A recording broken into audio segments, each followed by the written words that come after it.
사라진 유골. 오늘 아침 7시 휴대폰이 울렸습니다. 낯선 번호였습니다. 여보세요? 혹시 김민준 씨 아드님 되십니까? 네, 맞습니다만. 저는 청담 메모리얼 파크 관리인입니다. 급히 연락드릴 일이 있어서요. 가슴이 철렁 내려앉았습니다. 아버지가 계신 곳이었습니다. 무슨 일이십니까? 대가버님 유골함이 없습니다. 잠시 귀를 의심했습니다. 뭐라고요? 유골함이 자리에 없습니다. 어제 저녁까지는 분명 있었는데 전화를 끊자마자 차에 올라탔습니다. 청담동에서 강남까지 아침 출근 시간이라 도로는 막혔지만 정신은 더 복잡했습니다. 유골이 없다니 대체 무슨 일이지? 아버지 김민준, 1950년생, 올해로 돌아가신 지 3년이 되었습니다. 경상도 시골 출신으로 중학교도 제대로 마치지 못하셨지만 서울로 올라와 공사판에서 일하시며 악착같이 돈을 모으셨습니다. 그렇게 모은 돈으로 1990년 압구정동에 첫 건물을 사셨고 그 건물을 담보로 대출받아 두 번째, 세 번째 건물을 사셨습니다. 2020년 아버지는 서울 한복판에 건물 5채를 소유한 500억 건물주가 되셨습니다. 압구정, 강남, 종로, 여의도, 청담동 모두 아버지가 맨손으로 일궈낸 것들이었습니다. 민준아, 아버지는 손에 못이 박히고 피가 나도 쉬지 않았단다. 왜냐하면 너와 내 엄마를 편하게 해주고 싶었거든. 아버지는 제게 영웅이었습니다. 그런 아버지의 유골이 사라졌다니.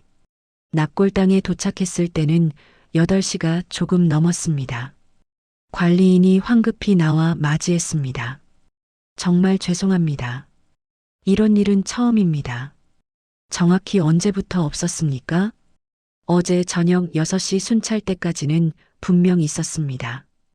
그런데 오늘 아침 확인하니 아버지가 계시던 3층 A구역 12번. 정말로 유골함이 사라져 있었습니다. 자리만 덩그러니 비어 있었습니다. 차가운 공기가 폐를 찔렀습니다. 누가 감히? CCTV는 확인하셨습니까? 네, 경찰에도 이미 신고했습니다. 같이 보시겠습니까? 관리실로 내려가 CCTV 영상을 확인했습니다. 어젯밤 새벽 4시 13분, 정문이 열리고 한 사람이 들어왔습니다. 검은 롱패딩에 마스크, 야구 모자까지 눌러쓴 모습, 키는 165cm 정도, 걸음걸이로 봐선 여자 같았습니다. 그 사람은 마치 길을 아는 것처럼 주저없이 3층으로 올라갔습니다. 엘리베이터를 타고 A구역으로 걸어가고 정확히 아버지 유골함 앞에 섰습니다. 위치를 알고 있었어. 약 2분간 그 자리에 서 있다가 조심스럽게 유골함을 꺼냈습니다. 준비해온 가방에 넣었습니다. 그리고 놀라운 장면. 그 사람은 CCTV를 똑바로 쳐다보며 깊게 고개를 숙여 인사했습니다. 마치 양해를 구하듯, 마치 이별을 고하듯. 이게 무슨... 영상은 거기서 끝이었습니다. 경찰에서는 뭐라고 하던가요? 보통 이런 경우는 유족 간 분쟁이나 금전 문제가 많답니다. 혹시 아버님과 원한 관계가 있던 분이 계십니까? 고개를 저었습니다. 아버지는 평생 누구에게도 해를 끼치지 않으셨습니다.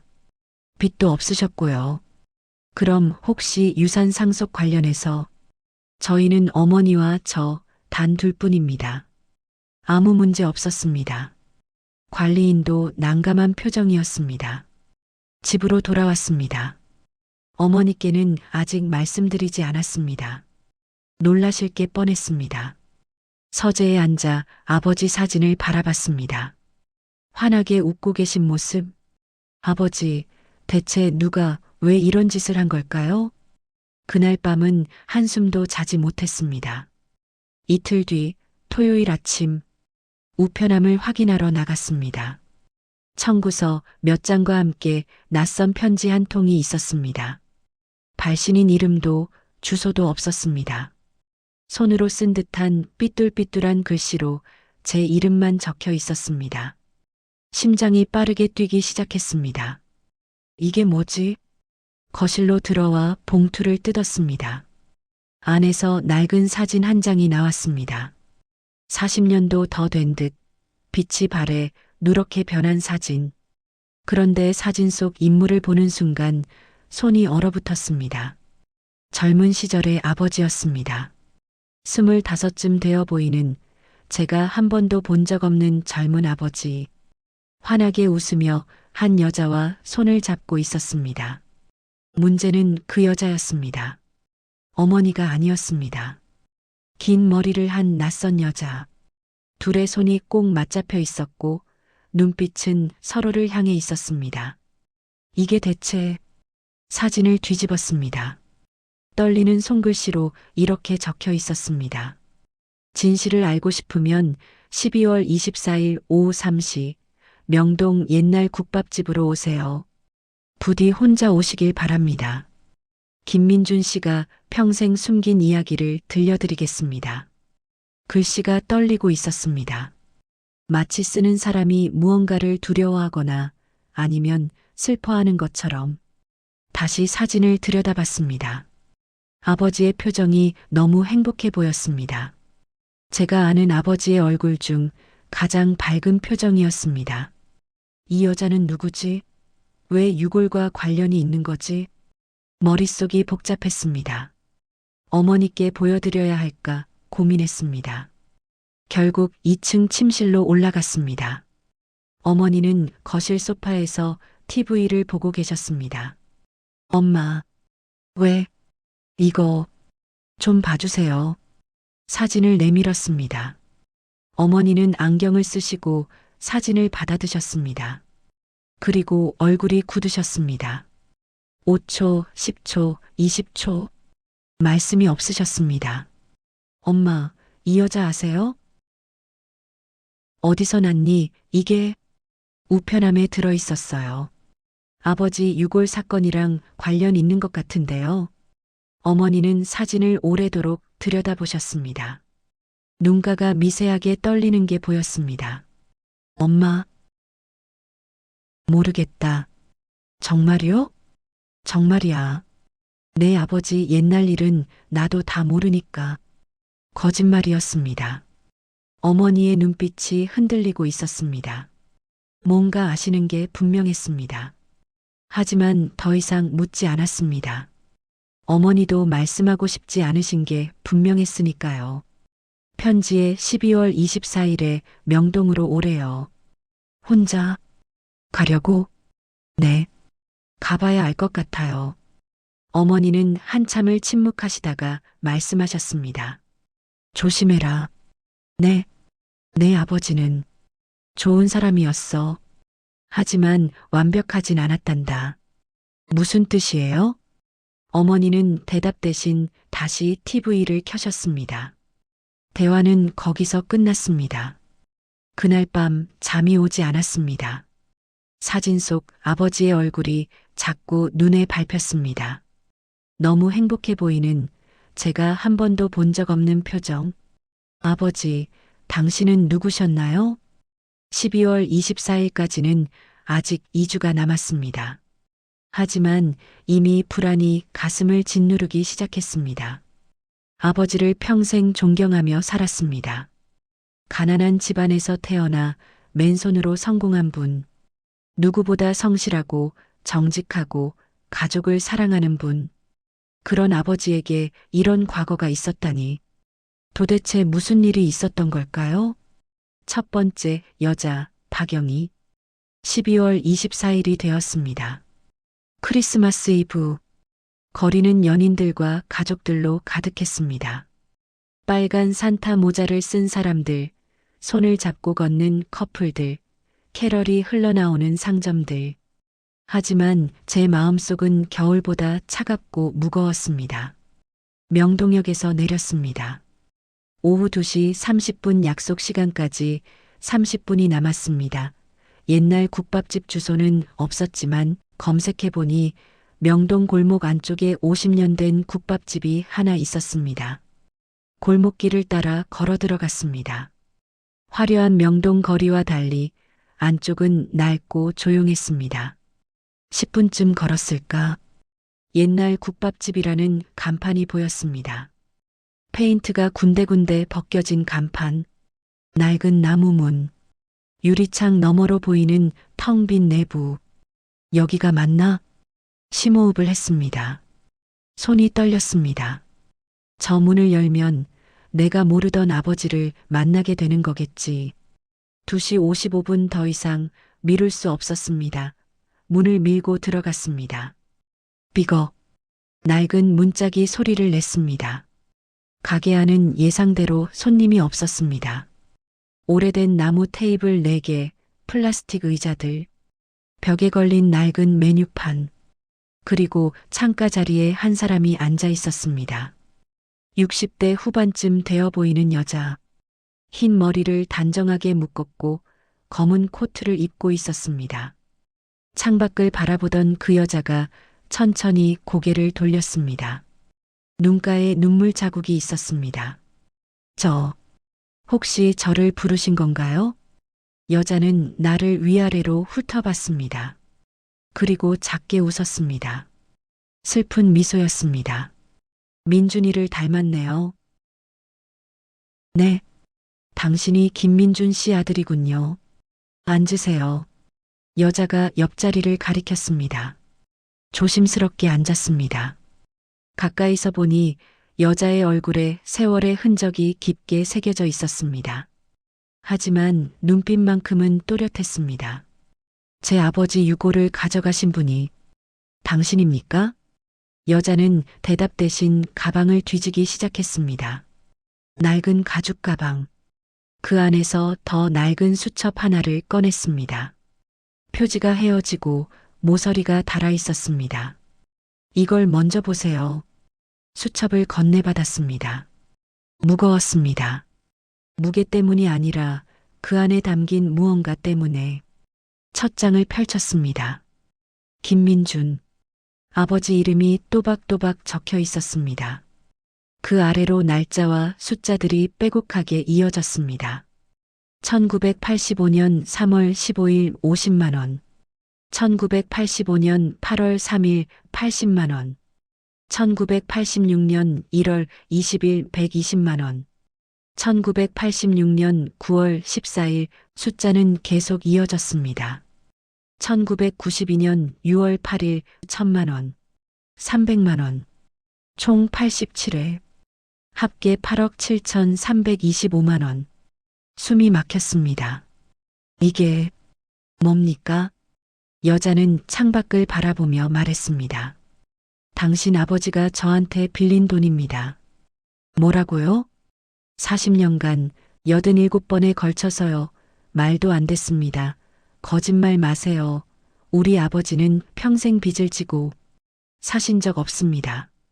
은행 대출도 다 갚으셨고 누구한테도 돈을 빌리지 않으셨어요. 여자가 나를 바라봤습니다. 그렇게 믿고 싶겠죠. 당신 아버지는 훌륭한 분이셨으니까. 하지만 여자가 수첩을 펼쳐 1990년 2월 14일을 가리켰습니다. 당신 아버지 첫 건물, 압구정, 그 건물 기억하죠? 고개를 끄덕였습니다. 1990년 아버지의 시작. 3층짜리 작은 빌라였지만 아버지에게는 꿈의 시작이었습니다. 그 건물 계약금 3억. 제 돈이었어요. 심장이 쿵 내려앉았습니다. 증거라도 있습니까? 여자는 가방에서 두꺼운 서류 봉투를 꺼냈습니다. 묵직했습니다. 차용증, 통장 사본, 부동산 등기부등본, 계약서 사본. 전부 여기 있어요. 손이 떨렸지만 봉투를 받아들었습니다. 첫 번째 서류, 차용증이었습니다. 1990년 2월 14일. 본인 김민주는 박영희로부터 금 3억 원을 차용함. 이자는 연 5%로 하되 상환 기한은 1995년 2월 14일까지로 함. 차용인 김민준 도장. 아버지 도장이었습니다. 제가 어릴 때부터 봐온 그 도장, 손이 더 심하게 떨렸습니다. 두 번째 서류, 통장 사본, 박영희 명의 통장, 1990년 2월 13일 출금 3억 원. 받는 사람 김민준. 세 번째 서류, 부동산 등기부등본 서울특별시 강남구 압구정동 123-45번지 소유자 김민준. 취득일 1990년 2월 28일. 취득가액 4억 2천만 원. 모든 게 맞아떨어졌습니다. 날짜도, 금액도, 장소도. 이건 진짜 아버지가 거짓말을 하셨다고? 머릿속이 하얗게 변했습니다. 아직도 못 믿으시겠어요? 여자가 또 다른 서류를 꺼냈습니다. 공증된 차용증, 법무사 직인이 찍힌 서류들. 모두 진짜였습니다. 왜 이제야 나타나신 겁니까? 아버지 돌아가신 지 벌써 3년인데 왜 그때는 안 오셨습니까? 여자의 눈에서 눈물이 흘러내렸습니다. 당신 아버지가 살아계실 때는 그냥 포기하려 했어요. 포기요? 그분이 성공하는 걸 보는 것만으로도 저는 기뻤으니까요. 무슨 말인지 이해할 수 없었습니다. 무슨 뜻입니까? 여자는 가방에서 사진 한 장을 더 꺼냈습니다. 제가 우편으로 받았던 그 사진. 젊은 아버지와 이 여자가 손을 잡고 있는 사진. 당신 아버지와 저는 사랑하는 사이였어요. 시간이 멈췄습니다. 뭐라고요? 1978년 저희는 만났어요. 명동 다방에서. 그때 저는 23, 당신 아버지는 28. 여자의 목소리가 떨렸습니다. 가난했지만 행복했어요. 매일 만났고 결혼을 약속했죠. 하지만 여자가 눈물을 닦았습니다. 당신 할아버지가 반대하셨어요. 가난한 다방 여자는 안 된다고. 당신 아버지는 결국 저를 떠났어요. 그리고 지금 당신 어머니와 결혼하셨죠. 가슴이 무너져 내리는 느낌이었습니다. 아버지가 첫사랑을 버렸다고? 1980년 6월 14일 결혼식 날이었어요. 저는 명동 성당 뒤에 숨어서 봤어요. 하얀 턱시도를 입은 당신 아버지를. 웃고 있더군요. 하지만 눈은 웃지 않았어요. 여자의 손이 떨렸습니다. 그 뒤로 10년간 연락이 없었어요. 그런데 1990년 2월 당신 아버지가 찾아왔어요. 이 다방으로. 왜요? 돈을 빌리러. 건물을 사고 싶은데 3억이 모자란다고. 은행에서는 더 이상 대출을 안 해준다고. 제발 도와달라고. 그래서 빌려주신 겁니까? 네. 왜요? 자신을 버린 남자한테? 여자가 나를 똑바로 바라봤습니다. 사랑했으니까요. 그 사람이 성공하는 걸 보고 싶었어요. 비록 제 곁에 없어도 이해할 수 없었습니다. 그럼 왜 그 돈을 받지 않으셨습니까? 상환 기한도 지났는데.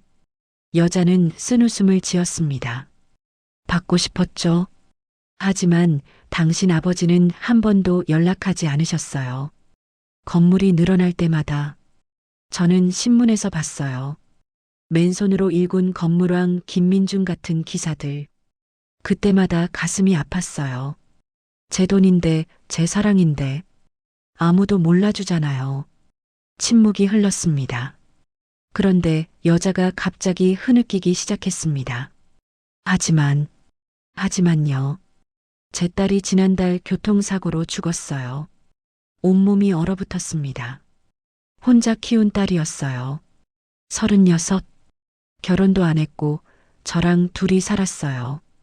트럭이 중앙선을 넘어왔대요. 피할 시간도 없었대요. 여자의 목소리가 끊겼습니다. 대학병원 중환자실. 한 달을 버텼어요. 하루 입원비가 300만 원. 수술비만 8천만 원. 제 집을 팔았어요. 전세금까지 다 털었어요. 친척들한테 빌리고 대부업체에서 대출받고. 그래도 모자랐어요. 2억 3천. 결국 못 살렸어요. 눈물이 멈추지 않았습니다. 장례비도 없었어요. 화장만 했어요.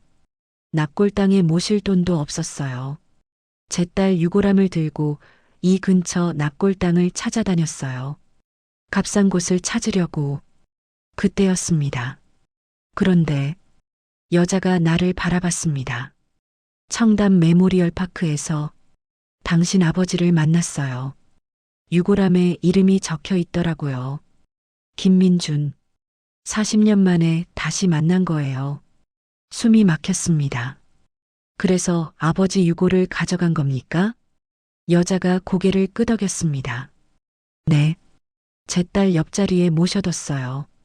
제가 평생 사랑한 사람과 제 딸이 함께 있게, 외롭지 않게. 이기적이죠? 하지만 저는 더 이상 혼자일 수 없었어요. 나는 할 말을 잃었습니다. 아버지의 유골을 훔쳐간 도둑을 상상했습니다. 복수심에 불타는 사람, 돈을 노리는 사람. 하지만 눈앞에 이 여자는 그저 사랑했던 사람이었습니다. 평생을. 그리고 그 사랑 때문에 지금까지 고통받고 있었습니다. 아버지, 당신은 대체 뭘 하신 겁니까? 박영희의 눈물을 보며 앉아 있는데 국밥집 문이 삐걱 열렸습니다. 차가운 바람이 들어왔습니다. 또 다른 여자가 들어왔습니다. 60대 중반쯤 화려한 빨간 코트를 입고 있었습니다. 영희 언니? 박영희가 깜짝 놀라 고개를 들었습니다. 순자야? 여기서 뭐해? 순자라는 여자는 박영희를 보더니 놀란 표정을 지었습니다. 그리고 나를 보았습니다. 얼굴이 굳어졌습니다. 설마 민준이 아들? 어떻게 저를 아는 걸까요? 네, 맞습니다만 저를 어떻게... 순자가 천천히 우리 테이블로 다가왔습니다. 나도 민준이한테 돈 빌려준 사람이야. 온몸이 얼어붙었습니다. 또 박영희도 놀란 표정이었습니다. 순자야, 너도? 언니만 그런 줄 알았어? 순자가 의자를 끌어당겨 앉았습니다. 가방에서 낡은 파일을 꺼냈습니다. 박영희의 수첩처럼 오래되고 헤어진 파일. 1995년부터 2005년까지 총 34번 5억 3천만 원 숨이 막혔습니다. 5억? 우리 아버지가 그렇게 많은 빚을. 순자가 쓴웃음을 지었습니다. 빚이라고 하긴 뭐해. 우린 다 민준이를 사랑했거든. 박영희가 순자를 노려봤습니다. 뭐라고? 너도 민준이를 사랑했다고? 언니만 사랑한 줄 알았어? 둘 사이에 묘한 긴장감이 흘렀습니다. 나는 그저 멍하니 앉아있을 뿐이었습니다. 대체 무슨 일이지?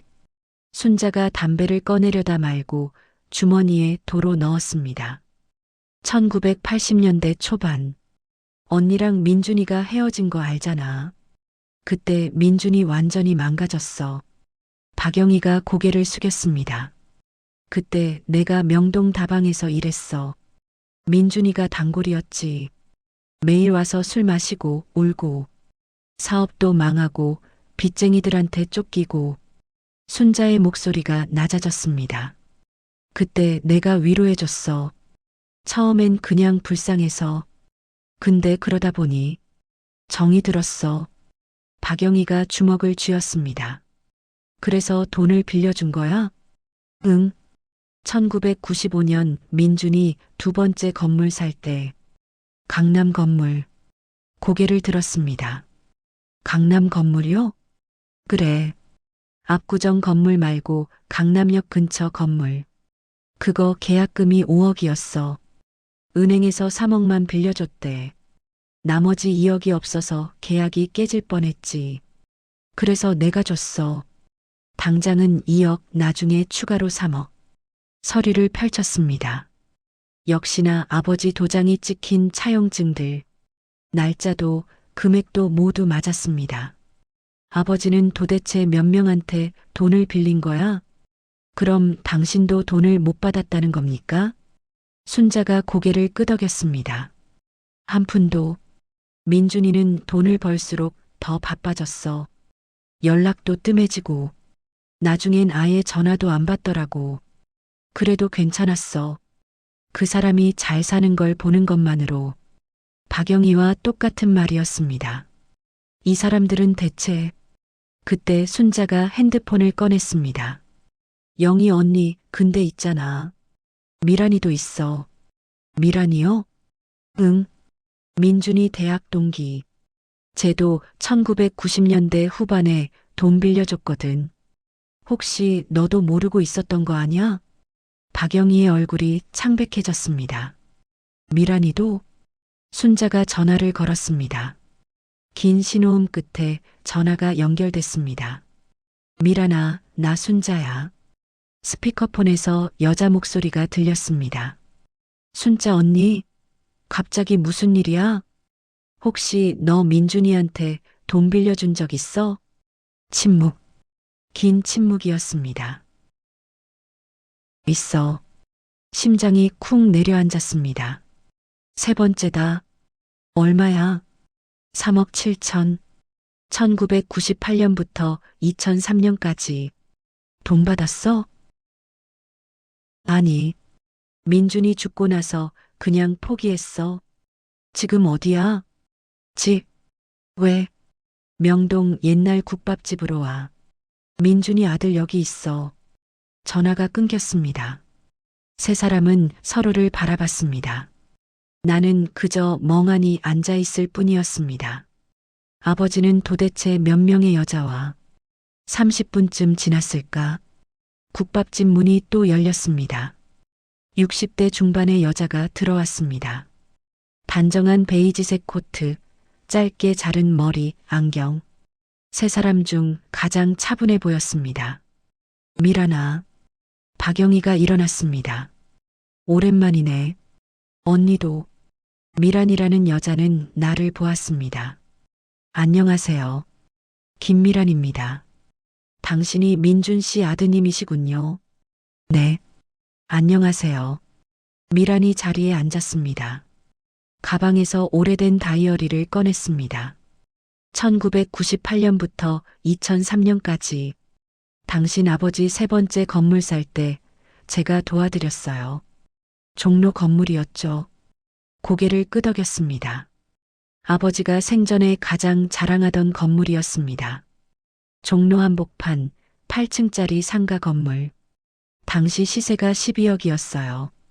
은행 대출 8억, 자기 돈 2억. 나머지 2억이 없었죠.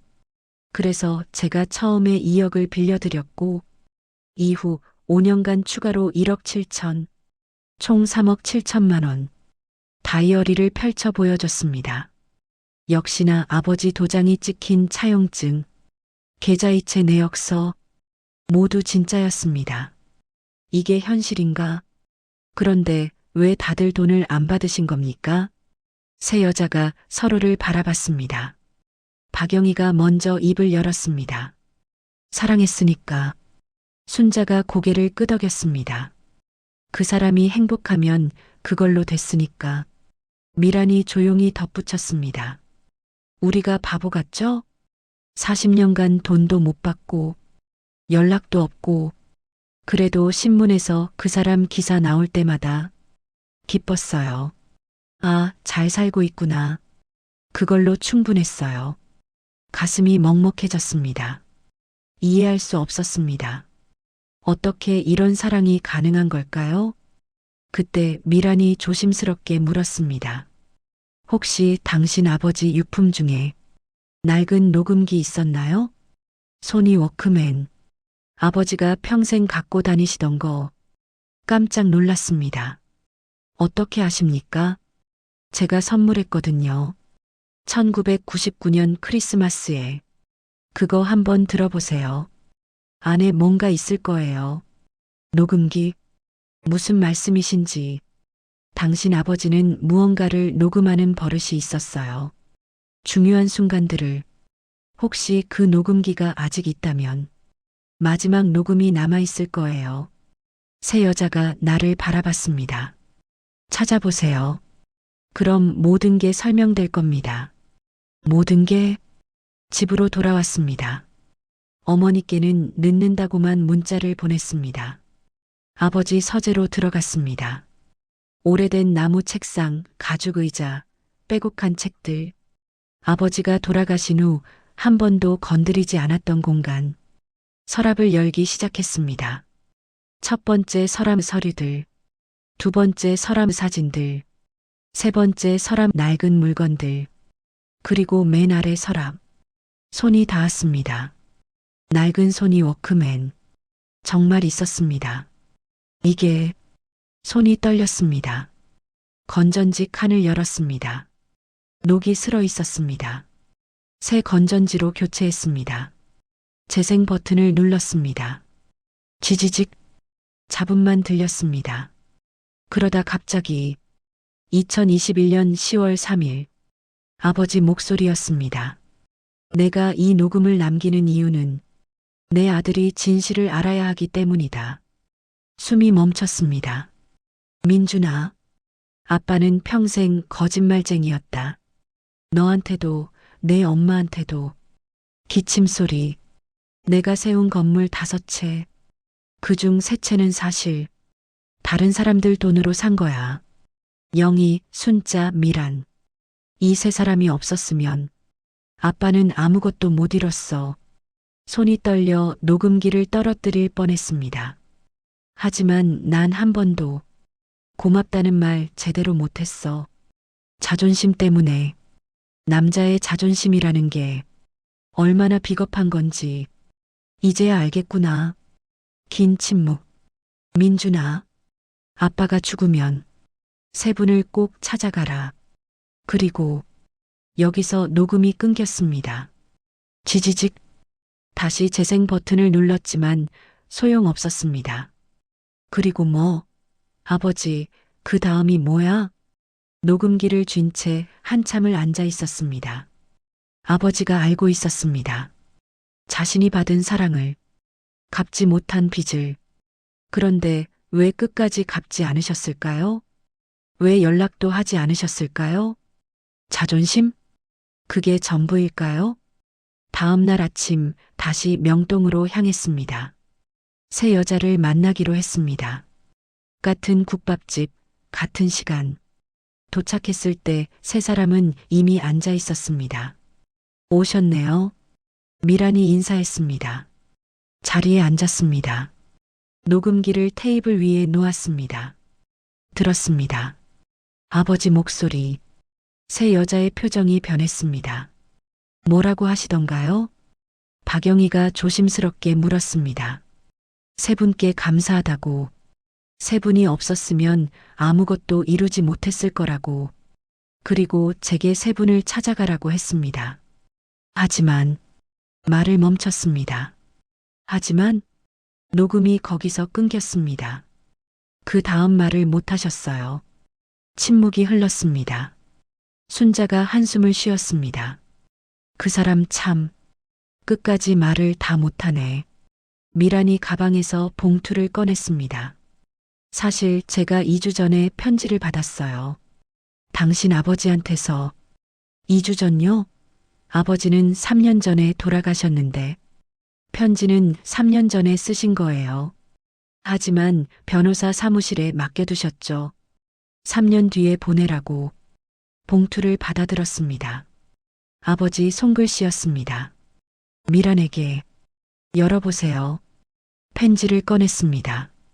미란아, 이 편지를 읽고 있다면 난 이미 없을 것이다. 고맙다는 말, 미안하다는 말. 평생 하지 못했구나. 너와 영희, 순자. 3사람이 내 인생의 은인이야. 하지만 난 비겁했어. 돈을 갚을 수 없었어. 아니, 갚을 수 있었지만 갚지 않았어. 자존심 때문에. 눈이 흐려졌습니다. 내가 죽으면 내 아들 민준이가 찾아갈 거야. 그때 이 편지를 보여주렴. 그리고 내 유골함을 확인하라고 전해줘. 안에 내가 마지막으로 남긴 게 있어. 그게 내가 할 수 있는 전부야. 용서해 주렴. 김민준. 유골함 안에 3사람이 나를 바라봤습니다. 그래서 제가 유고를 가져간 겁니다. 박영희가 말했습니다. 편지를 받고 납골당에 갔어요. 당신 아버지를 찾아서 유골함을 가져왔죠. 가방에서 작은 봉투를 꺼냈습니다. 이게 유골함 바닥에 있었어요. USB였습니다. 작은 USB 하나. 이게 뭐지? 아직 안 봤어요. 당신과 함께 보려고 기다렸죠. 미란이 노트북을 꺼냈습니다. USB를 꽂았습니다. 파일이 하나 있었습니다. 마지막 유언.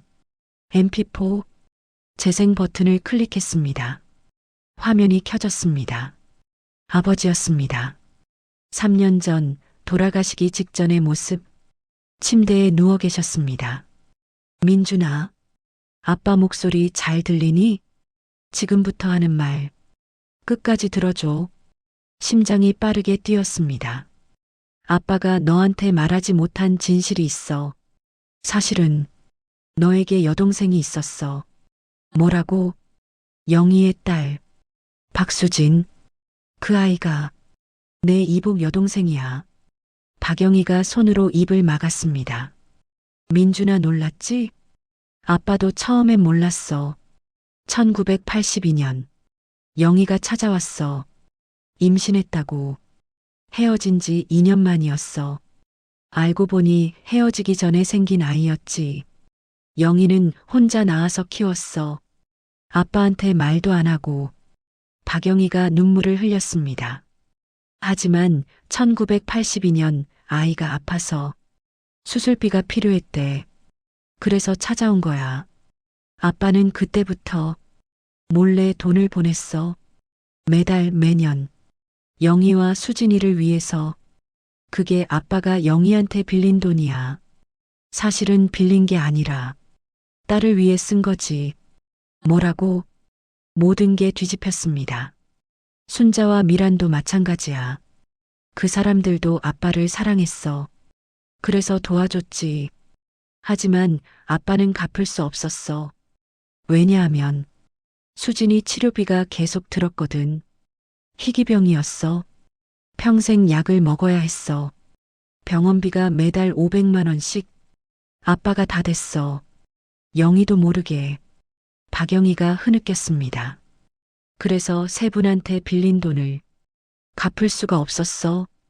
갚으려면 수진이 치료를 멈춰야 했으니까. 미안해. 아빠는 비겁한 아버지였어. 화면 속 아버지가 기침을 했습니다. 민준아, 아빠가 죽으면 영희한테 가서 말해줘. 수진이가 내 여동생이었다고. 그리고 미안하다고. 아빠가 끝까지 책임지지 못해서. 영상이 끝났습니다. 국밥집은 침묵에 잠겼습니다. 박영희는 테이블에 얼굴을 묻고 울었습니다. 몰랐어요. 수진이 병원비를 민준 씨가 다 대고 있었다는 걸. 저는 제 돈으로 치료한다고 생각했는데. 순자가 박영희의 어깨를 안았습니다. 언니 진정해. 미란이 조용히 말했습니다. 민준 씨는 끝까지 책임지려 하셨어요. 딸을 위해서. 나는 고개를 들 수 없었습니다. 여동생이 있었다고? 그것도 지난달 죽은 그 딸이? 박영희가 고개를 들었습니다. 눈이 빨갛게 충혈되어 있었습니다. 당신은 수진이 오빠였어요. 알고 있었어요? 고개를 저었습니다. 아니요. 오늘 처음 알았습니다. 그럼 당신 어머니는? 어머니? 순간 등골이 서늘해졌습니다. 어머니도 알고 계셨을까? 집으로 달려갔습니다. 어머니는 거실에 계셨습니다. 엄마, 왜 그래? 얼굴이 왜 그래? USB를 내밀었습니다. 이거 좀 보세요. 뭔데? 아버지 마지막 유언이에요. 어머니의 얼굴이 굳었습니다. 노트북을 켜고 영상을 재생했습니다. 어머니는 아무 말 없이 영상을 봤습니다. 10분이 지났습니다. 영상이 끝났습니다. 어머니는 노트북을 덮었습니다. 엄마 알고 계셨어요?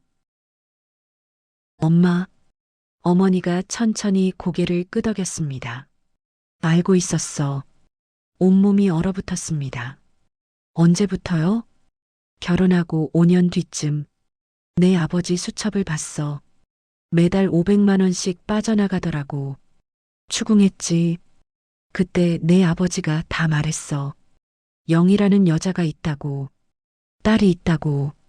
치료비를 대주고 있다고. 가슴이 무너졌습니다. 그런데 왜 아무 말 안 하셨어요?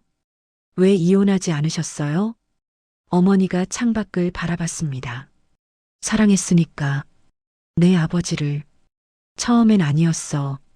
사랑 없는 결혼이었지. 하지만 시간이 지나면서 진짜 사랑하게 됐어. 그리고 내가 있었잖아. 그래서 참았어. 40년을. 눈물이 났습니다. 엄마, 괜찮아. 내 아버지는 나한테 잘해줬어. 바람도 안 피우고 거짓말도 안 하고 단지 과거가 있었을 뿐이야. 그리고 그 과거에 책임지려 했던 거고 그게 잘못이니? 대답할 수 없었습니다. 잘못일까 아닐까? 일주일이 지났습니다.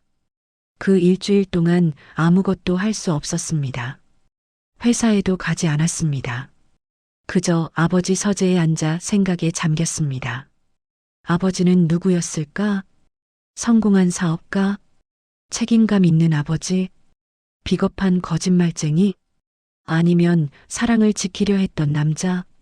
어느 것도 완전히 맞는 것 같지 않았습니다. 어느 날 저녁 다시 명동으로 향했습니다. 새 여자를 만나기로 했습니다. 이번에는 다른 장소, 조용한 카페였습니다. 네 사람이 마주 앉았습니다. 나, 박영희, 순자, 미란. 결정하셨나요? 미란이 물었습니다. 무엇을요? 우리에게 돈을 어떻게 할지. 서류 가방을 꺼냈습니다. 아버지 유언대로 하려고 합니다. 건물을 드리겠습니다. 새 여자의 표정이 변했습니다. 압구정 건물은 박영희님께, 강남 건물은 순자님께, 종로 건물은 미란님께 등기 이전 서류를 준비했습니다. 서류를 테이블 위에 놓았습니다. 박영희가 손을 저었습니다. 안 돼요. 우린 돈 받으려고 도와준 게 아니에요. 그리고 수진이는 이미 죽었어요. 건물을 받아봤자 무슨 소용이에요? 순자도 고개를 저었습니다.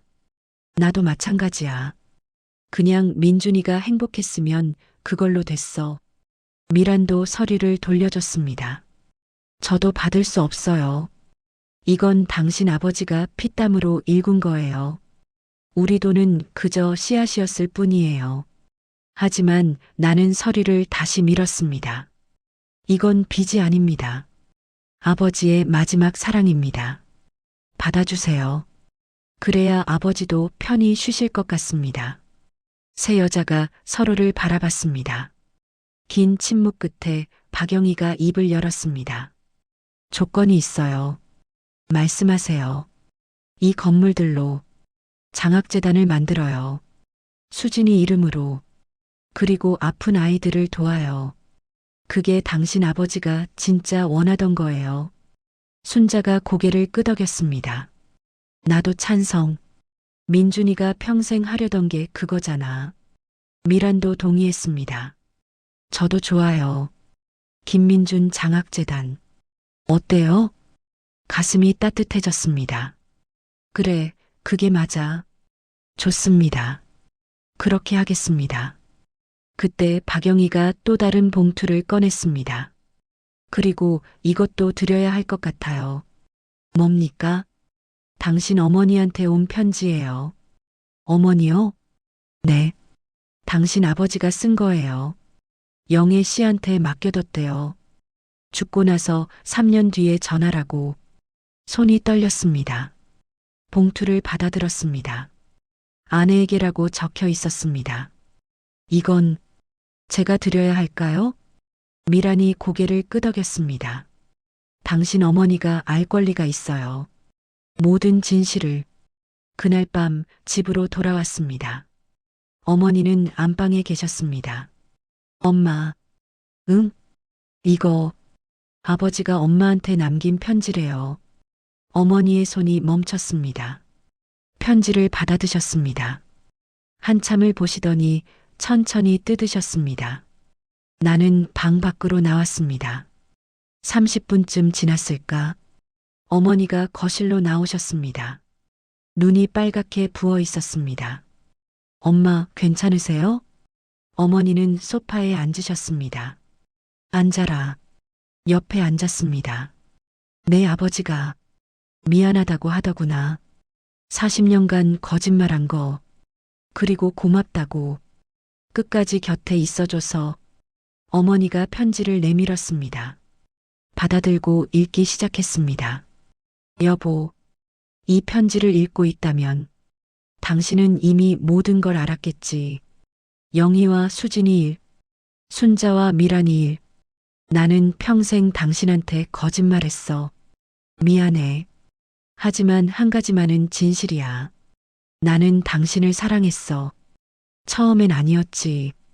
할아버지가 정해준 결혼이었으니까. 하지만 시간이 지나면서 당신이 진짜 내 사랑이 됐어. 눈이 흐려졌습니다. 영희는 내 과거였어. 하지만 당신은 내 현재이자 미래였어. 수진이를 도운 건 아버지로서의 책임 때문이었어.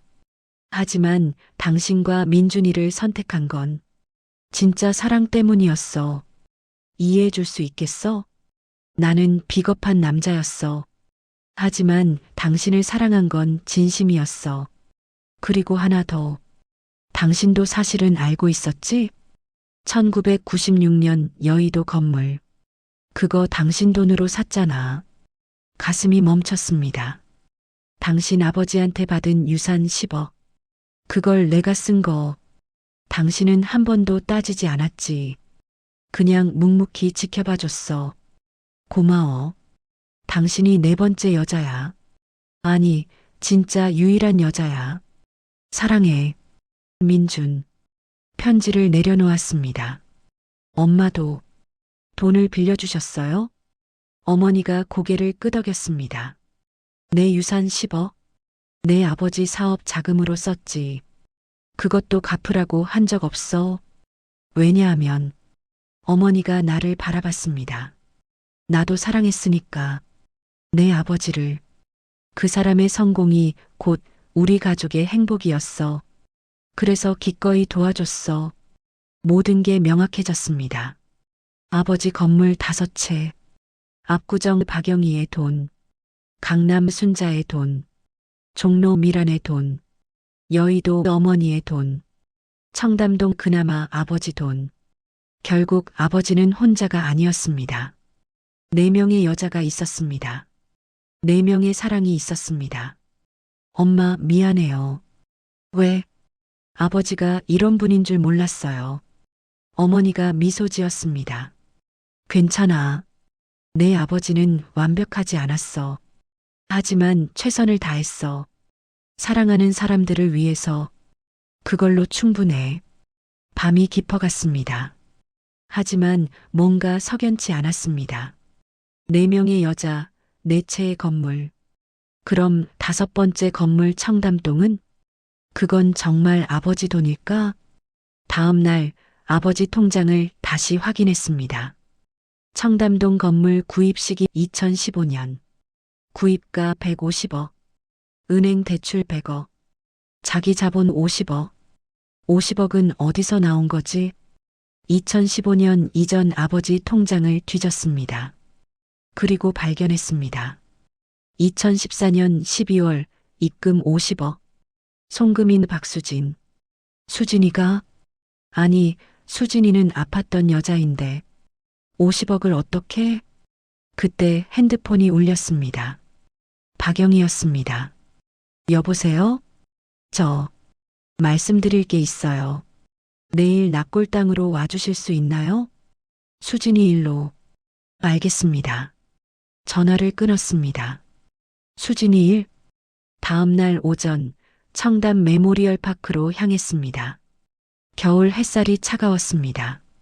납골당 3층, 박영희가 혼자 앉아 있었습니다. 아버지와 수진이가 나란히 모셔진 자리 앞에서 오셨네요.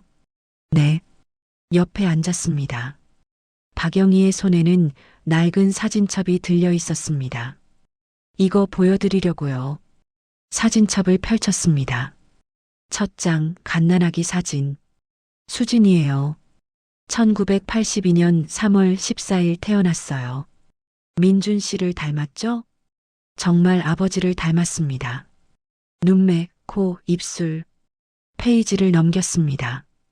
돌사진, 유치원 입학사진, 초등학교 사진. 수진이는 예쁘게 자랐습니다. 하지만 중학교 사진부터 달랐습니다. 14살 때부터 아팠어요. 희귀병, 자가면역질환. 평생 약을 먹어야 했죠. 사진 속 수진이는 점점 야위어 갔습니다. 고등학교 졸업사진, 대학교 입학사진, 20대 사진들. 모두 병원 침대 옆에서 찍은 것들이었습니다. 하지만 수진이는 포기하지 않았어요. 공부를 계속했어요. 대학교도 졸업하고 회사에도 다녔어요. 마지막 페이지. 30대 수진이의 사진.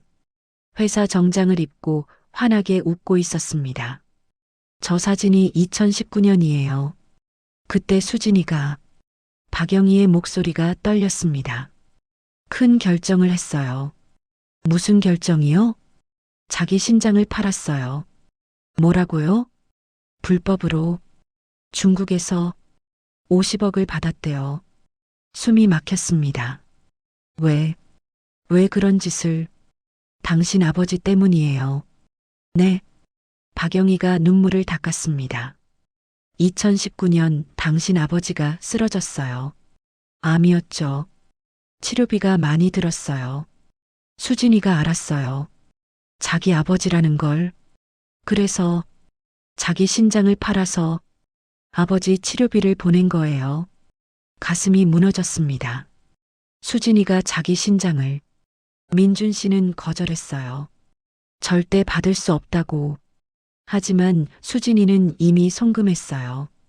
그 돈으로 당신 아버지는 청담동 건물을 샀어요. 수진이를 위해서, 나중에 수진이한테 물려주려고. 하지만 박영희가 흐느꼈습니다. 수진이는 신장 하나로 버티지 못했어요. 면역력이 떨어지고 2023년 교통사고. 회복하지 못했어요. 신장이 하나밖에 없어서 손이 떨렸습니다. 수진이가 아버지를 위해. 당신 아버지는 수진이가 죽고 나서 3개월 만에 따라갔어요. 자책감 때문이었어요. 딸이 자기 때문에 죽었다고. 그게 당신 아버지를 죽인 거예요. 암이 아니라 죄책감이. 눈물이 났습니다. 아버지.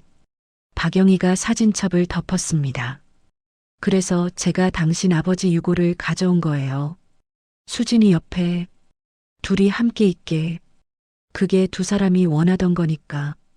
한참을 울었습니다. 박영희와 나 둘 다. 청담동 건물.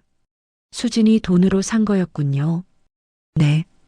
그럼 그 건물도 수진이 거예요. 당신 아버지 유언에 있었어요. 가방에서 또 다른 봉투를 꺼냈습니다. 이게 진짜 마지막 유언이에요.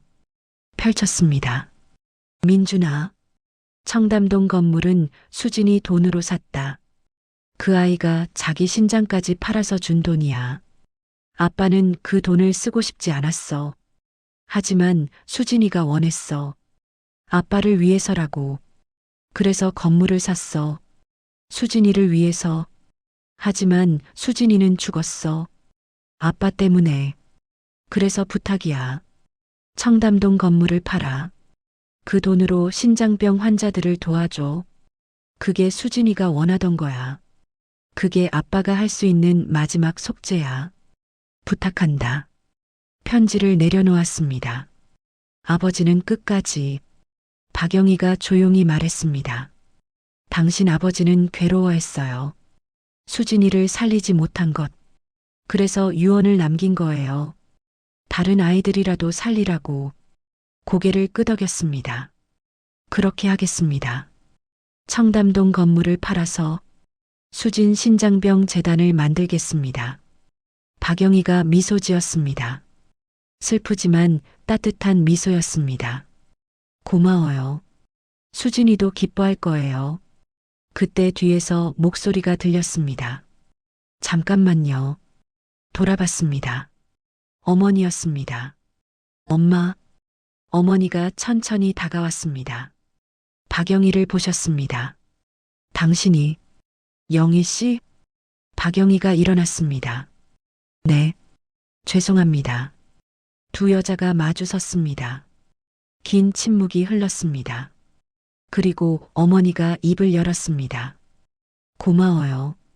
네. 수진이를 낳아줘서, 키워줘서, 민준이를 사랑해줘서. 박영희의 눈에서 눈물이 흘렀습니다. 저야말로 미안해요. 당신 남편을. 어머니가 고개를 저었습니다. 아니에요. 당신이 먼저였잖아요. 내가 가로챈 거예요. 아니에요. 민준 씨는 당신을 선택했어요. 그게 맞는 거예요. 두 여자가 껴안았습니다.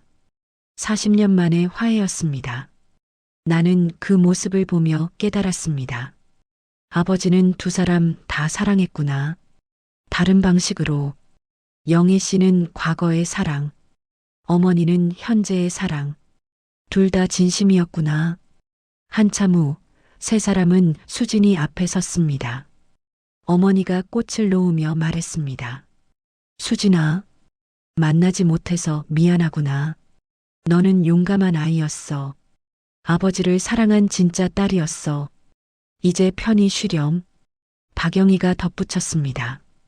그리고 당신 아버지도 이제 용서받았어요. 두 아내가 모두 용서했어요. 편히 쉬세요. 나도 무릎을 꿇었습니다.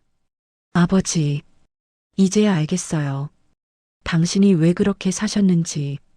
사랑하는 사람들을 지키려고, 책임지려고. 비록 완벽하진 않았지만 최선을 다하셨어요. 이제 편히 쉬세요. 저희가 이어갈게요. 당신의 사랑을.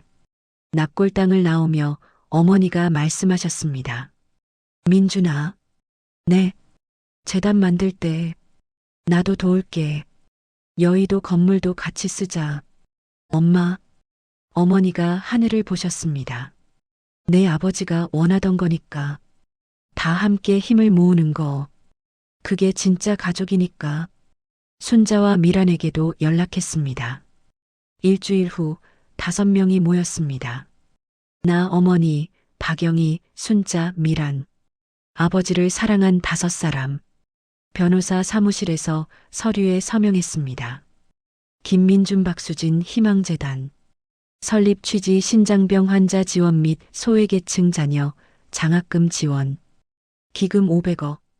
이사진, 박영희, 김순자, 김미란, 배정숙 어머니, 김민준 나. 5명의 이름이 나란히 적혔습니다. 아버지를 사랑한 5사람의 이름이. 변호사가 말했습니다. 축하드립니다. 대한민국에서 가장 아름다운 재단이 탄생했습니다. 박영희가 웃었습니다. 평생 처음으로 진짜 행복한 미소를 지었습니다. 민준 씨, 고마워요. 수진이가 보고 있을 거예요. 순자가 덧붙였습니다.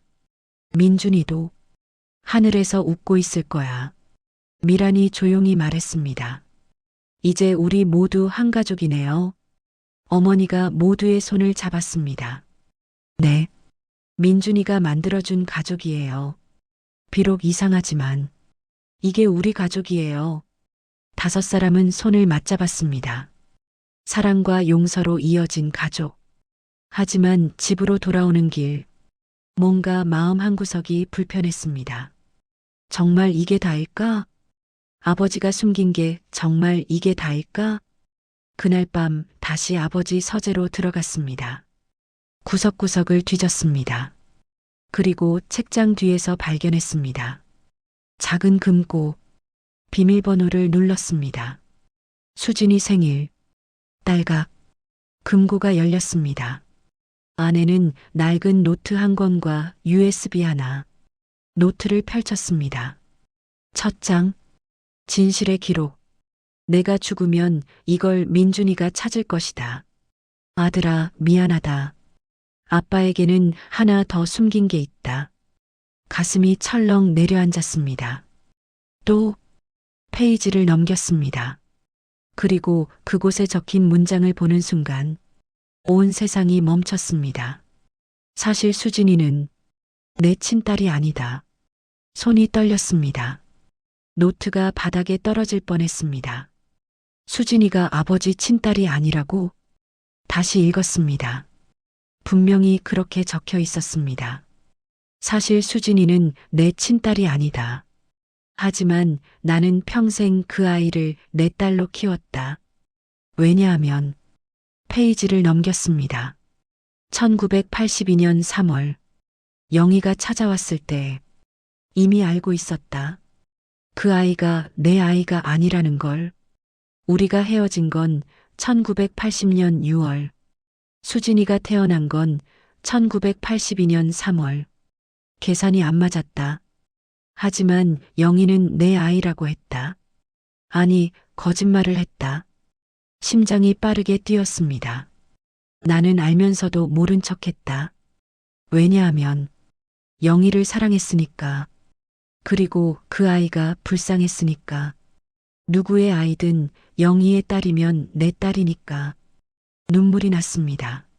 하지만 30년 후 2012년 수진이가 아파서 골수 이식이 필요했을 때 진실을 알게 됐다.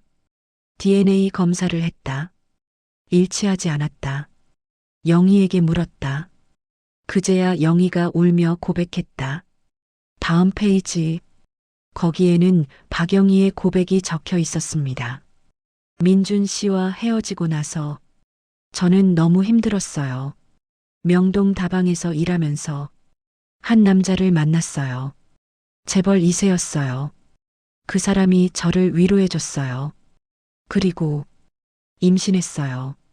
하지만 그 사람은 책임지지 않았어요. 이미 약혼자가 있었거든요. 저는 혼자 아이를 낳았어요. 그리고 당신을 찾아갔어요. 거짓말을 했어요. 이 아이가 당신 아이라고. 미안해요. 노트를 덮었습니다. 숨을 쉴 수 없었습니다. 아버지는 알고 있었어. 그런데도 평생 딸로 키웠어. 왜? USB를 컴퓨터에 꽂았습니다. 파일이 하나 있었습니다.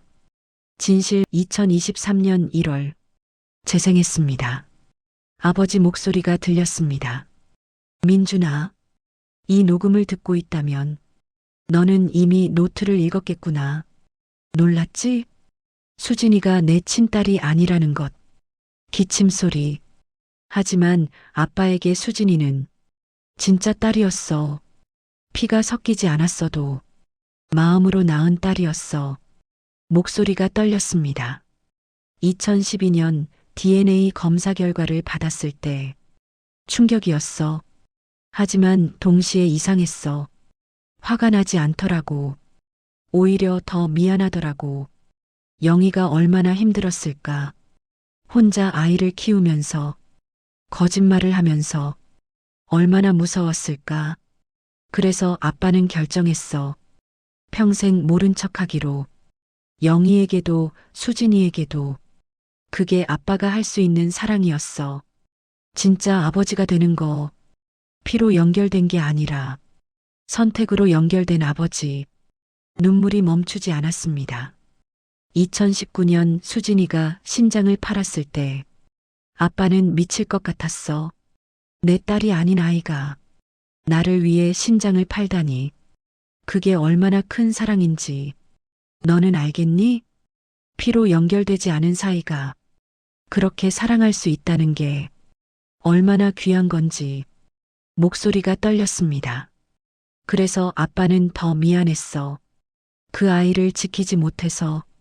2023년 수진이가 죽었을 때 아빠도 따라 죽고 싶었어. 실제로 그랬지. 3개월 후에 따라갔으니까. 민준아, 너에게 이 진실을 말하는 이유는 너도 알아야 하니까.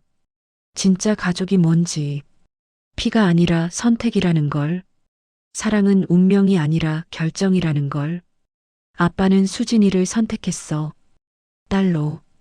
그게 아빠 인생 최고의 결정이었어. 녹음이 끝났습니다. 한참을 멍하니 앉아 있었습니다. 아버지는 선택했구나. 피가 아니라 사랑으로. 노트 마지막 페이지를 펼쳤습니다. 민준아, 이 진실을 영희에게 말해야 할까? 아빠는 고민했어. 하지만 결론은 이거야. 말하지 마라. 영희는 평생 그 죄책감을 안고 살았어. 이제 그만 놓아줘. 수진이도 행복하게 떠났어. 진실을 모르고. 그게 더 나은 거야.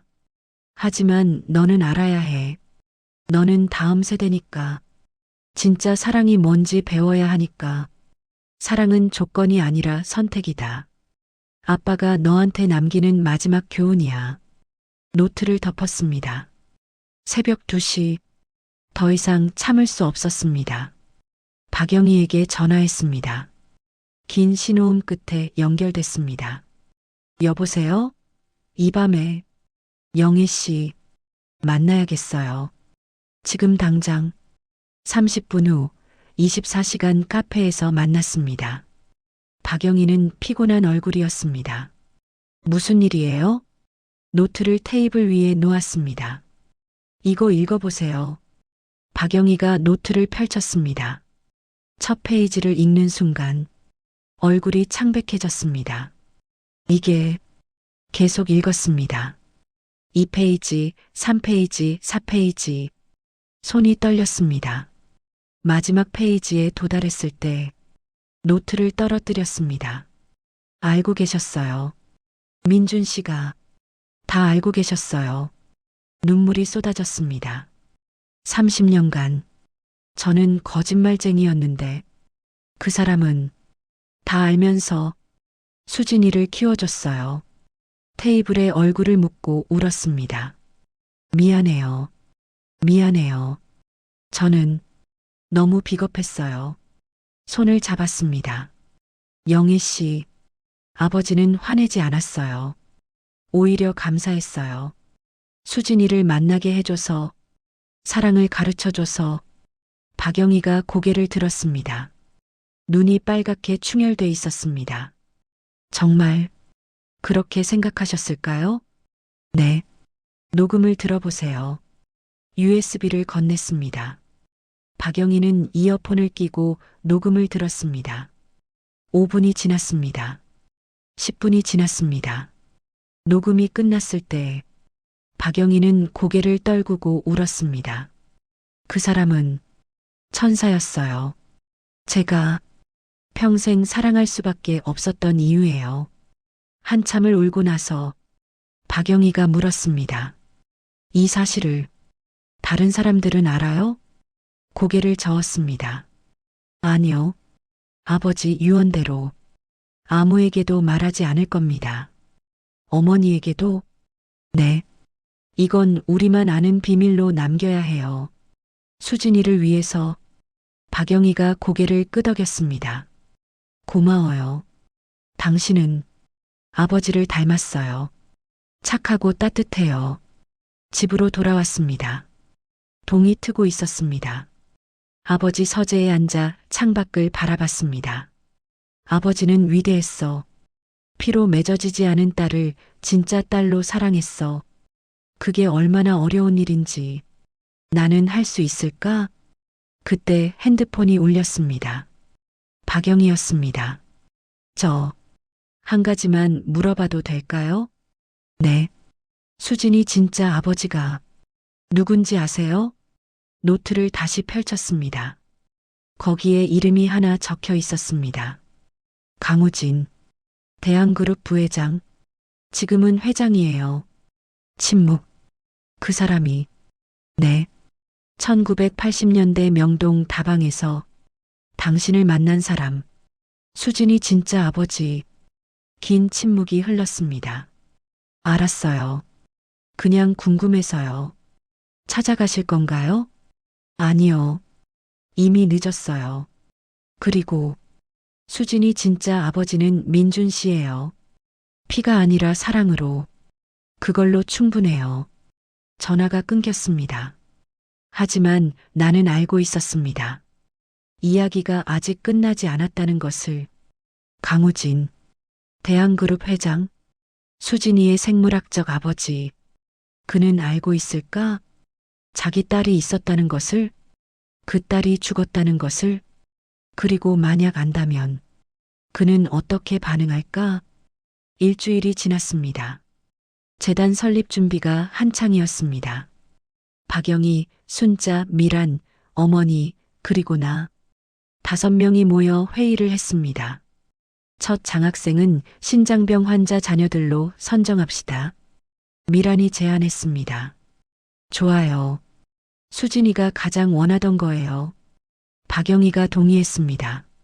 그리고 다방 운영하는 미혼모들도 지원하자. 순자가 덧붙였습니다. 저처럼 혼자 아이 키우는 엄마들. 그 사람들이 제일 힘들거든. 어머니가 고개를 끄덕였습니다. 다 좋은 생각이에요. 민준이 아빠가 기뻐하실 거예요. 회의가 끝나고 집으로 돌아오는 길, 낯선 번호로 전화가 왔습니다. 여보세요?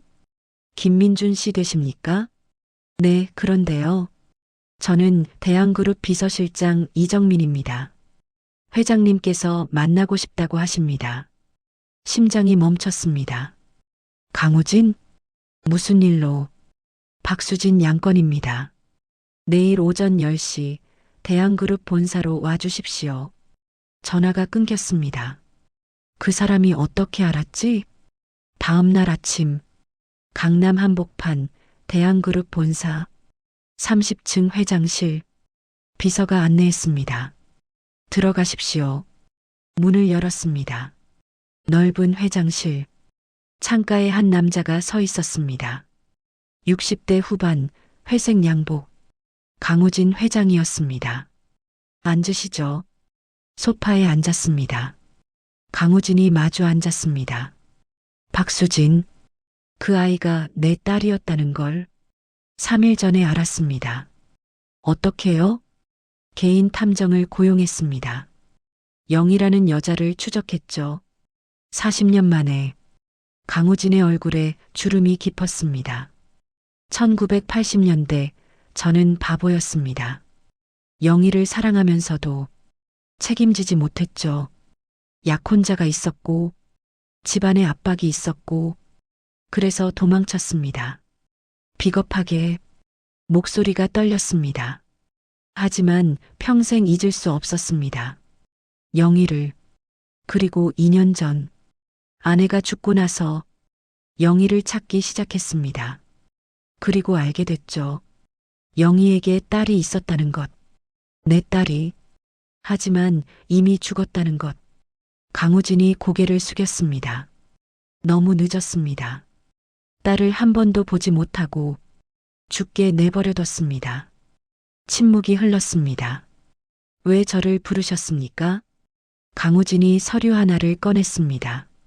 수진이 치료비 내역입니다. 평생 들어간 돈 35억. 이 돈을 당신 아버지가 다 댔다는 걸 알았습니다. 그래서 수표책을 꺼냈습니다. 35억을 드리겠습니다. 제가 댔어야 할 돈입니다. 하지만 나는 손을 저었습니다. 필요 없습니다. 네. 우리 아버지는 돈 때문에 한 게 아닙니다. 사랑 때문에 했어요. 그걸 돈으로 갚을 순 없습니다. 강우진의 눈이 흔들렸습니다. 그럼 제가 할 수 있는 게 뭡니까? 생각했습니다. 그리고 대답했습니다. 재단에 동참하십시오. 김민준 박수진 희망재단. 거기 이사로 참여하세요. 그리고 수진이 아버지로서 다른 아이들을 도와주세요. 그게 수진이가 원하던 겁니다. 강우진이 눈물을 닦았습니다. 제가 자격이 있을까요? 평생 책임지지 않은 사람이. 이제라도 시작하시면 됩니다.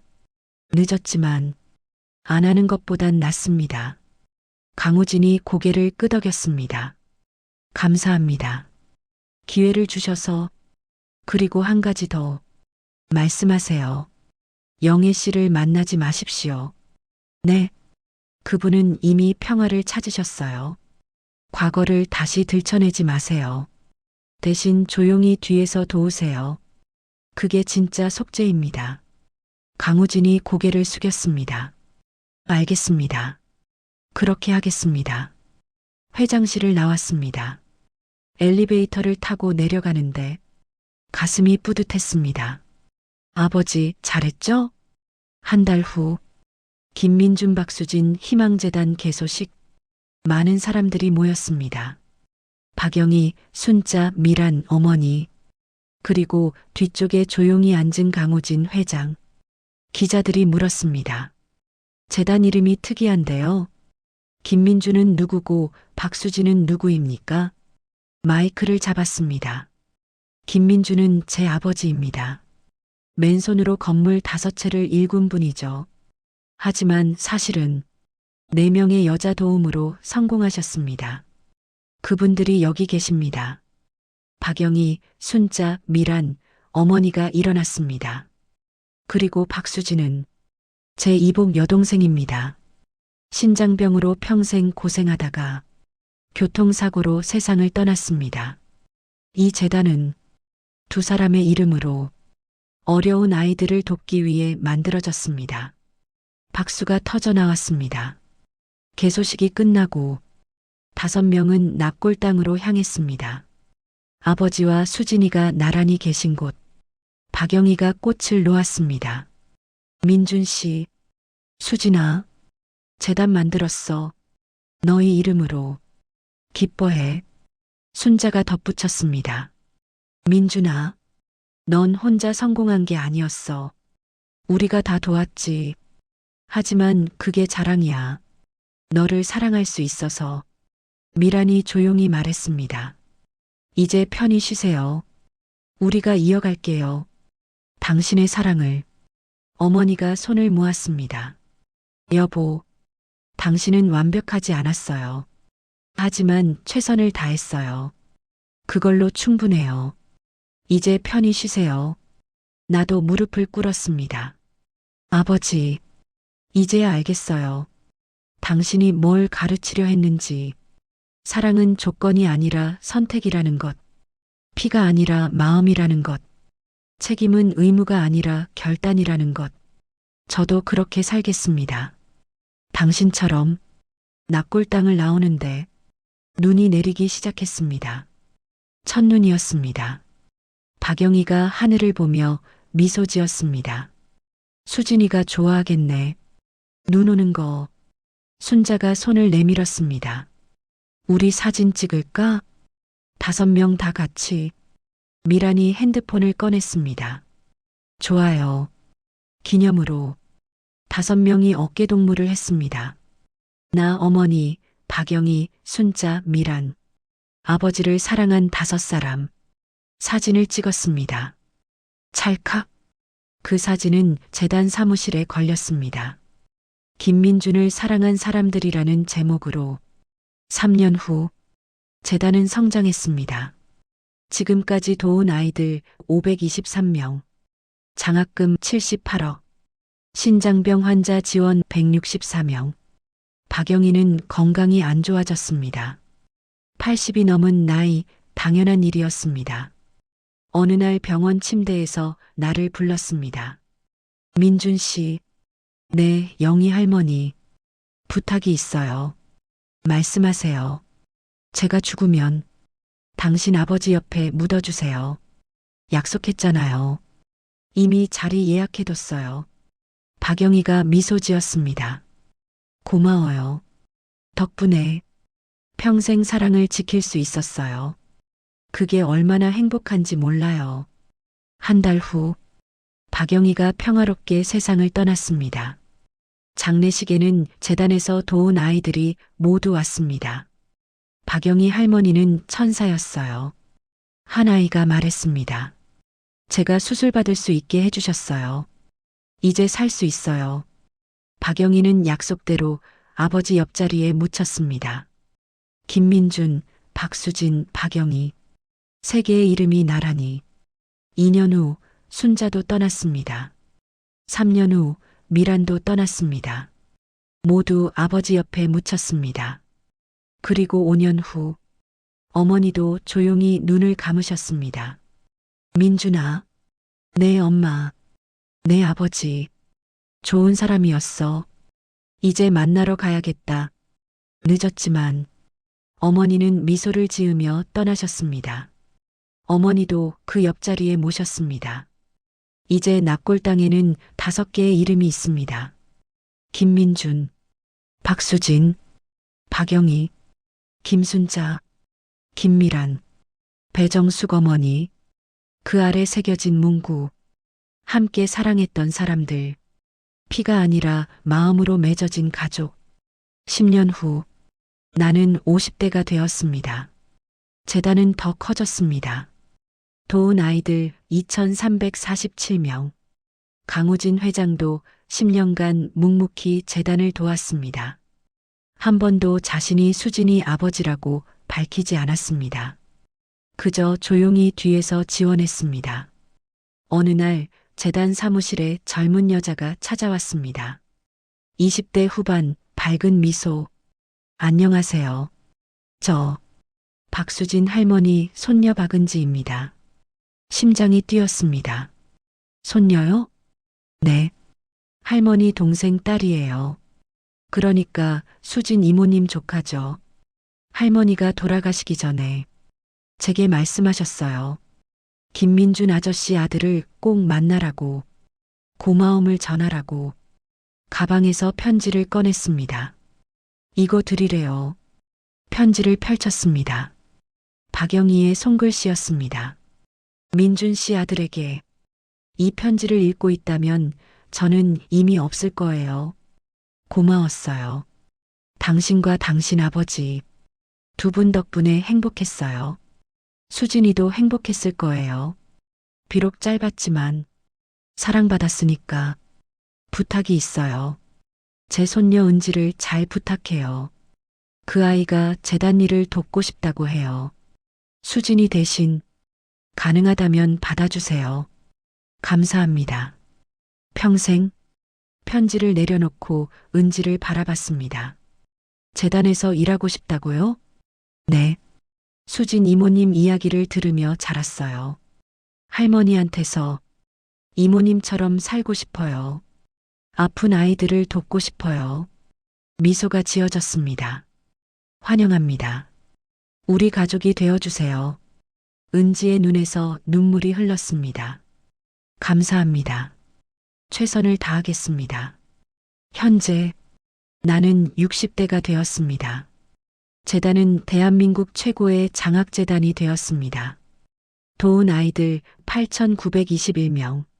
박은지는 이제 재단 이사장입니다. 강우진 회장은 5년 전 세상을 떠났습니다. 유언으로 전 재산의 절반을 재단에 기부했습니다. 수진이를 위해 제가 평생 못해준 것을. 오늘도 납골당을 찾았습니다. 이제 7개의 이름이 있습니다. 6번째 강우진. 7번째 나를 위해 비워둔 자리. 꽃을 놓으며 말했습니다. 아버지, 이제 알겠어요. 당신이 남긴 유산이 뭔지. 건물이 아니에요. 돈도 아니에요. 사랑이에요. 선택하는 사랑, 책임지는 사랑, 끝까지 지키는 사랑. 그게 진짜 유산이에요. 바람이 불었습니다. 따뜻한 봄바람. 마치 아버지가 대답하는 것 같았습니다. 잘했다, 아들아. 집으로 돌아오는 길. 핸드폰이 울렸습니다. 은지였습니다. 이사님, 새로 선정된 장학생 명단 보내드렸어요. 이번에 123명이에요. 그 중에 신장병 환자가 45명. 모두 수술 지원 가능합니다. 미소가 지어졌습니다. 잘했어요. 수진 이모님도 기뻐하실 거예요. 그리고 은지 씨. 네. 고마워요. 이 일을 함께 해줘서. 아니에요. 제가 더 감사하죠. 가족이 되어주셔서. 전화를 끊고 하늘을 봤습니다. 별이 빛나고 있었습니다. 아버지, 수진이, 영희 할머니, 순자 할머니, 미란 할머니, 어머니, 강 회장님, 모두 보고 계시죠? 우리가 당신들의 사랑을 이어가고 있어요. 건물이 아니라 사람으로, 돈이 아니라 마음으로. 그게 진짜 유산이라는 걸 배웠어요. 집에 들어와 아내와 아이들이 기다리고 있었습니다. 아빠 왔어요? 딸이 달려왔습니다. 오늘도 낙골당 갔어요? 응. 할아버지 보러. 할아버지 어떤 분이셨어요? 생각했습니다. 그리고 대답했습니다. 완벽하지 않은 사람. 하지만 사랑할 줄 아는 사람. 그리고 끝까지 책임지려 한 사람. 그게 진짜 영웅이야. 딸이 물었습니다. 아빠도 할아버지처럼 될 거예요? 고개를 끄덕였습니다. 그러려고 노력 중이야. 매일. 그날 밤 일기를 썼습니다. 아버지의 유골이 사라진 날부터 시작된 이 이야기. 처음엔 도둑을 찾는 거라고 생각했다. 하지만 사실은 사랑을 찾는 이야기였다. 숨겨진 사랑, 말하지 못한 사랑, 끝까지 지켜진 사랑. 그리고 이제 나는 안다. 500억 건물보다 귀한 게 있다는 것을. 그건 바로 사람이다. 당신을 믿어주는 사람, 당신을 일으켜주는 사람, 당신을 끝까지 사랑해주는 사람. 그런 사람이 한 명이라도 있다면 당신은 이미 세상에서 가장 부유한 사람이다. 일기를 덮었습니다. 창밖을 바라봤습니다. 별이 빛나고 있었습니다. 아버지가 그곳에서 보고 있을 것입니다. 미소 지으며 잘 살고 있어, 아들아.